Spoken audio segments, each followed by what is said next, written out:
Pois é, meus amigos, o Ceará termina a sua participação na Série B do futebol brasileiro em 2023 de maneira bastante melancólica. Eu diria para você até que da pior maneira possível, né? A equipe perdeu uma partida em que estava jogando contra um time completamente entregue, um time com dificuldade enorme de bancar o mínimo de protagonismo para conseguir chegar à Série A. Um time que está jogando uma final, né? Estava jogando uma final pelo acesso à Série A há muito tempo, né? E durante muito tempo não conseguiu uma vitória. Teve uma vitória aí no meio de alguns empates, né? Mas nas últimas inúmeras partidas, a equipe do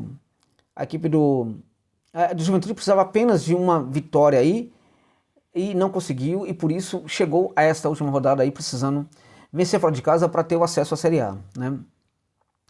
E aí, assim, dentro de casa e fora de casa, a equipe do Juventude jogou contra inúmeros adversários que, jogando bem ou mal, conseguia derrotar, né, o Juventude, as aspirações do Juventude, a sua vontade de subir para a Série A, conseguia derrotar essas aspirações, essa disposição, essa vontade, com muito pouco, né, fazendo muito pouco dentro de campo, né? Por quê? Porque a Juventude não conseguia. A Juventude demonstrava claramente que não tinha condição, não estava com condição de subir, parece que não tinha perfil de time de Série A, embora tenha feito uma grande campanha, mas justamente quando chegou no momento principal aí de buscar o acesso, parece que a Juventude já não conseguia mais. Estava falhando muito. O técnico, o Carpini, também mostrava ali uma série de limites, né? Não conseguia também fazer a sua equipe jogar. Mostrando inclusive o tamanho de técnico que ele hoje representa, um técnico promissor, interessante, muito bom, dos melhores que temos, mas que na hora H ainda não consegue dar uma resposta muito positiva para os desafios enormes, né, colocados para sua equipe, notadamente em termos de pressão, né. E o Juventude foi para esse jogo contra o Ceará, num contexto em que o Ceará, jogando muito mais leve, né, de forma leve, em virtude até de saber que não conseguiria subir mais, já há um bom número de rodadas que a equipe sabia que não subiria. Então a equipe começou a jogar um pouco mais leve, com o técnico bancando ali umas situações novas, né, alguns jogadores, enfim, fazendo testagem, né, e hoje a equipe foi para campo contra o Juventude e teve ali um primeiro tempo muito bom, mandando completamente no jogo, chegou ao primeiro gol, né, fez o gol de abertura do placar, mandando muito no jogo e diante de um adversário que realmente a gente não sabia o que fazer. Simplesmente não sabia o que fazer, completamente domado, incrível essa equipe de Juventude, né? É impressionante, né? Porque assim, parecia que era uma equipe que estava no meio de tabela, que já não lutava absolutamente por nada, uma equipe sem nenhuma, não é que não tinha ânimo, não conseguia jogar, né? Não conseguia ter, sabe, fazer da sua disposição, fazer da sua energia, da sua disposição, que eram muito poucas, mas não conseguia canalizar nada disso para a construção de um resultado positivo. E nesse sentido a equipe se mostrava bastante assustadora dentro de campo, né?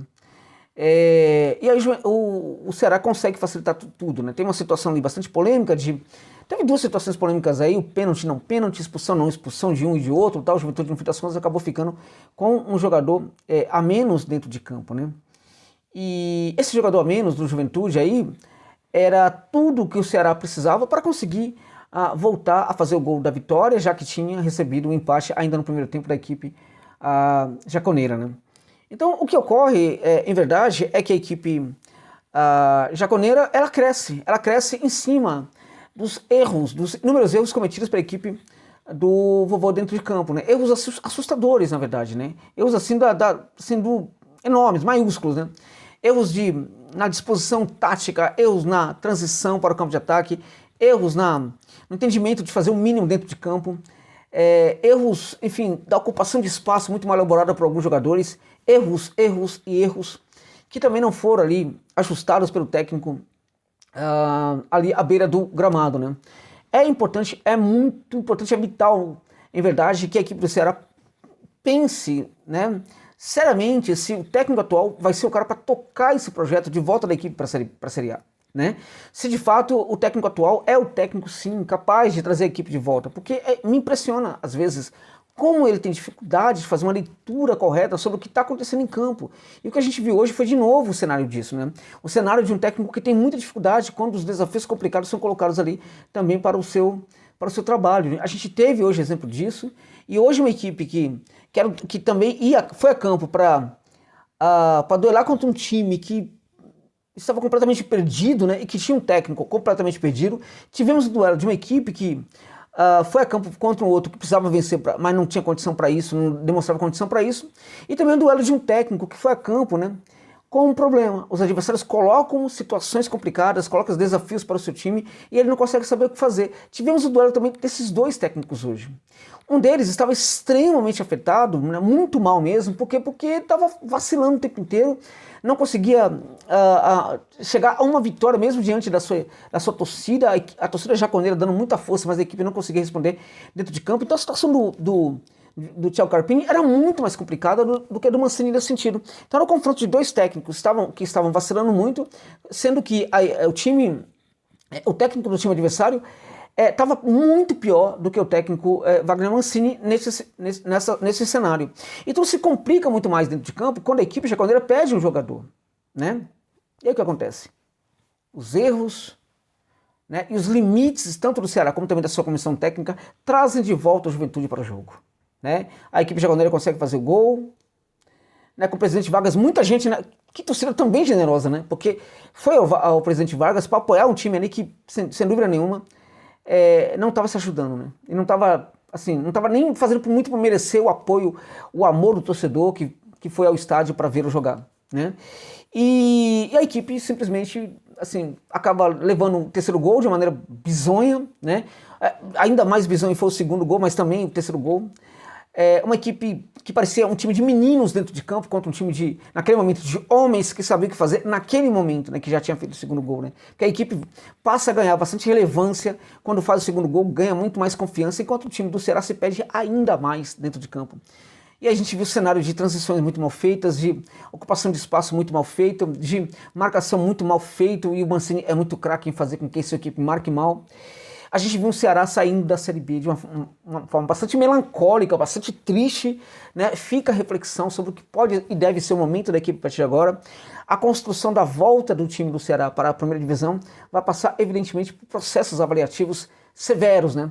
Processos que precisam considerar que se alguns jogadores de fato são importantes para a equipe, se não são, tem que sair de Porangabuçu, e outros jogadores, se importantes são, tem que permanecer. Mas também o técnico da equipe precisa ser muito bem avaliado, a comissão técnica precisa ser muito bem avaliada.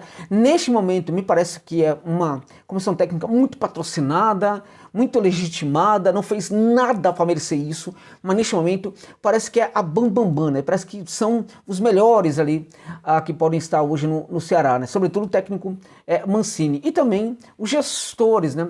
Quais são os gestores que devem tocar aí esse projeto? Porque vejam, já estão errando, gente, na minha opinião, estão errando em não considerar a possibilidade de um técnico diferenciado nesse momento para tocar esse projeto do Ceará, que tinha um maior orçamento da B, né, e que por isso fracassa demais, por isso a gente pode chamar assim de um fracasso absurdo que aconteceu em permanecer na Série B. E no último jogo, que poderia fazer um afago para o seu torcedor ali, né, a equipe simplesmente sai de campo com uma derrota lamentável, vexatória contra um time que não conseguia jogar.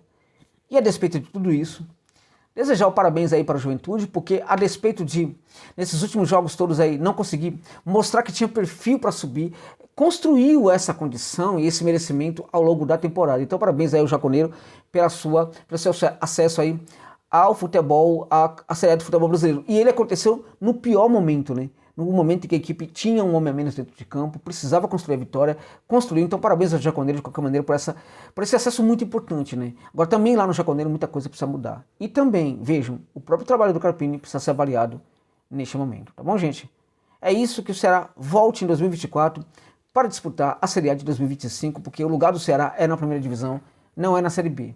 Independente dos seus dirigentes, tá? Porque tem muito clube aí, eu sempre falo isso, que tem dirigentes ruins, né? No entanto, suas equipes estão na Série A, né? Então, importa muito que o Ceará volte para o seu lugar, que é a Série A, lugar do seu merecimento, lugar que tem o seu tamanho, né? E não fica aí na Série B durante muito tempo, porque quando você acostuma muito com a Série B, fica muito mais perto de chegar à terceira do que voltar para a Série A. É isso, minha gente, é isso.